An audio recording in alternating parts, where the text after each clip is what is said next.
Everyone is freaking out about Russia hacking our elections. Mr. President, what are you going to do to prevent those evil Russians from meddling in our elections? And the president actually had a very simple answer that we at CR and CRTV have been talking about for a while. It's old-fashioned, but it's always good to have a paper backup system of voting. It's called paper, not highly complex computers, paper. And a lot of states are doing that. They're going to a paper backup, and I think that's a great idea. Wait, paper? What is this, the 1800s? Who uses paper anymore? This is a modern society. Well, let me ask you this. Have you ever used your iPhone, or you Android for you broke viewers out there? Just kidding, we love Android users. And you hit a J, and instead, the P key comes up, and you're like, what? I didn't hit the P. Why am I seeing a P? And you're trying to correct it, but it keeps getting it wrong, and you're not sure if somebody is hacking your phone, or if your screen is just not working, maybe your screen's cracked. And the next thing you know, maybe you accidentally send a text to your mom that you meant to send to your buddies, and we don't want to know what's in that text. Well, that's what can actually happen with touchscreen voting. So let's head over to the polls, and I'll show you exactly why.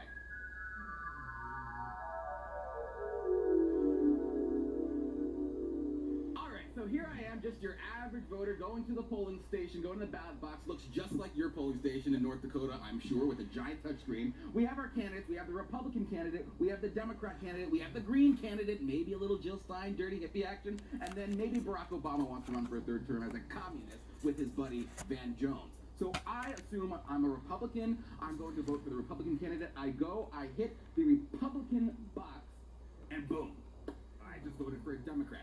And unfortunately, there's nothing I can really do about it at this point because it goes swoop right into the voting box, and now I just voted for Republican. Thank you. Oh, just thank you. No, screw you. All right? So it went up into the wrong box, and now I voted for Hillary Clinton or whatever nightmare I just voted for. I'd rather kill myself than vote for Hillary Clinton. I'd rather jump off the top of the Capitol.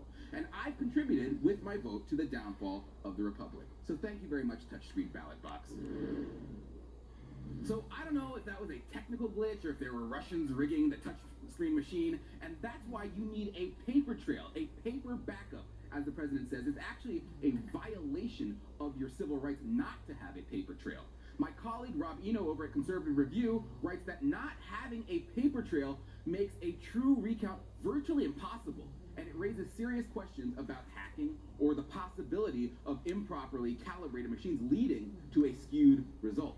And furthermore, there is a long-standing test that the intent of the voter must be taken into account during a manual recount of votes, and it is a civil right that your vote be counted as you intended it to be counted. Without a paper record of your vote, that is not possible. Oh, and before you can say, oh, this is just a made-up issue, that was just a mock-up screen that you used, this actually happens. Here is a video of it happening in real life. Watch.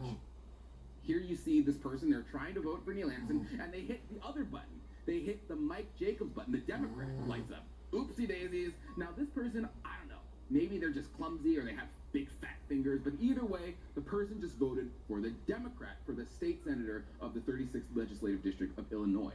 And it's a real video. And this person, they have no way to defend the intent of their vote because it was registered as a vote for the Democrat, and in a recount scenario, nothing would change in that. Never mind the fact this person wanted to vote for the Republican. Shouldn't their intent matter for something? This person, they went to the ballot box, fully intended to vote for Republican, and because of the stupid technology, voted for the wrong person. Has no way to rectify their vote. I would call that a rigged election. However, if you are filling out a paper ballot with a pen or pencil, you really have to be a dope to accidentally color in the wrong box next to the candidate. Like, hey, I meant to do this one, but instead I'm doing the one right below, but I'm just going to keep on coloring because I'm an idiot. That doesn't happen. And if it does, you deserve to have your vote miscounted. Now, as of the last presidential election, there were 5 states that used touchscreen-only voting equipment. Those states were Delaware, Georgia, Louisiana, New Jersey, and South Carolina. So if you're a voter in any of those states and the screens screw you up, you literally have no way to assert your civil right to have the intent of your vote to be counted. Those states, they need to go back to the old-fashioned way, the paper way. And I don't want to hear a word from the damn environmentalists on, oh, it's just a waste of paper. Our democracy is at stake here, and I mean that. Any state using these machines should at least allow you to cast a vote by paper if you want to. That would stop election hacking real quick, because anyone whose vote was tainted by the Russians or in any way at all tainted, they could say, no, I didn't mean to vote for Hillary Clinton. I meant to vote for Donald J. Trump. Now, Virginia actually banned these stupid machines. Good for them. More states should do what the president suggested in his press conference, like Virginia, and go back to paper voting.